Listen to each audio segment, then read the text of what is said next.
Good afternoon and welcome to Eye on the Tigers News. I'm Sarah Petrocola. And I'm Aislinn Foltz. We're glad you decided to join us. Here's the news we're following.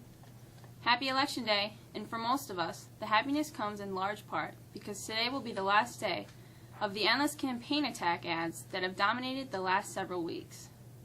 Across the country, in the first election since both parties fully embraced the new world of campaign finance created by the Supreme Court decisions, including Citizens United, the television ads during the campaign's final hours have been nothing but politics. Total federal spending was expected to reach the $4 billion mark, pushing these midterm elections to record levels. Locally, in the 24th Congressional District, John Katko and incumbent Dan Maffei are locked in a very tight race that many say won't be decided for several days as absentee ballots are counted. Also, on a national level, Republicans who already hold a solid majority in the House are looking to claim enough Senate seats to grab a majority there for the first time in 6 years. Voter turnouts across the nation is expected to be low. 13 years after the 9/11 terrorist attack, the resurrected World Trade Center is again opening for business, marking an emotional milestone for both New Yorkers and the nation. Publishing giant Condé Nast started moving Monday into the One World Trade Center, a 104-story, $3.9 billion skyscraper that dominates the Manhattan sky. It is America's tallest building. It's the centerpiece for the 16-acre site where the decimated Twin Towers once stood and where more than 2,700 people died on September 11, 2001, buried under smoking mounds of fiery debris. Islamic State group militants shot and killed 36 Sunni tribesmen, women, and children in public Monday. An Iraqi official and a tribal leader said, pushing the total number of members slain by the extremists in recent days to more than 200. A senior figure from the tribe said the militant group killed 29 men, 4 women, and 3 children, lining them up in a village in Anbar province and executing them. The tribal leader said there are 120 families still trapped there. Governor Andrew Cuomo, who is up for re-election today, last week signed into a law a measure expanding access to devices known as EpiPens, commonly used to treat emergency asthma and allergy attacks. The regulations will allow schools to keep EpiPens on hand and authorize teachers trained in their use to administer them to the students even if they do not have a prescription. Cuomo also signed legislation that will allow students with asthma, allergies, diabetes, or other conditions to carry and administer inhalers, insulin injections, and other medications while at school. If you are on social media at all in the last couple of days, you're probably wondering who this Alex kid is and why he's gone viral. Turns out he's just a regular young man who happened to have his picture taken while working. It all started with a young Target employee whose photo hit it big with the hashtag #AlexFromTarget, and the parody soon followed. The unsuspecting young man named Alex apparently has been amused with the attention, at least according to this Twitter account. A beautiful day out there today. Let's see how long this weather is going to last with Kennedy Lamb.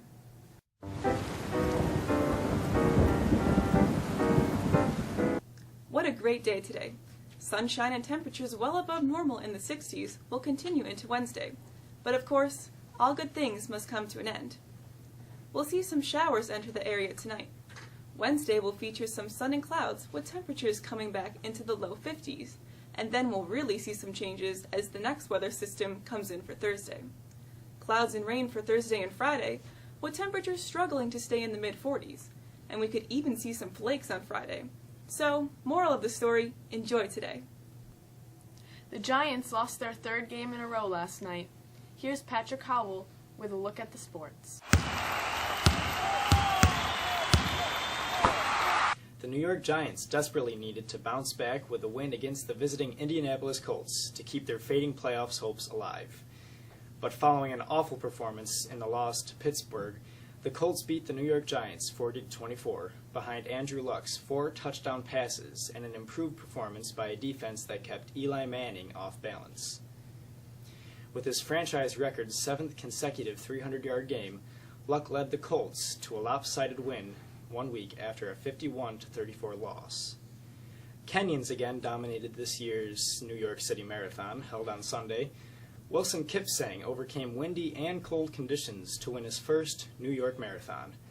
On the women's side, Mary Ketney took the lead late in the women's race for a Kenyan sweep. And finally, congratulations to senior Jacob Zedak, who advances to the New York State Cross Country Championship meet this weekend after a 4th-place finish at the Section 3 race. Congratulations are also in order for fellow senior Hannah Bittner. Her 5th-place finish at the Section 3 diving meet was good enough to have her move on to the state qualifying meet coming up this weekend. The first week of November is always busy, right? Here's Alyssa Greco with a look.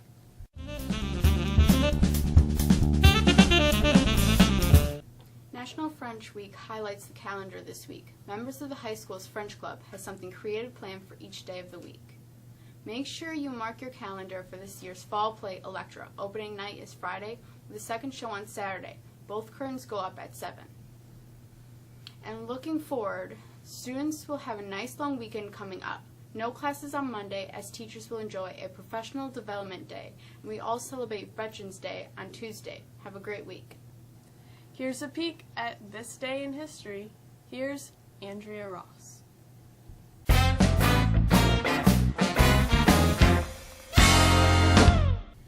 On this day in history, in 1880, the first cash register was patented by James and John Ritty of Dayton, Ohio. Money! In 1924, Nellie T. Ross of Wyoming was elected the nation's first woman governor. In 1934, the United States modified its neutrality stance in World War II to allow cash and carry purchases of arms by belligerents, a policy favoring Britain and France. In 1979, the Iranian hostage crisis began as militants stormed the U.S. Embassy in Tehran.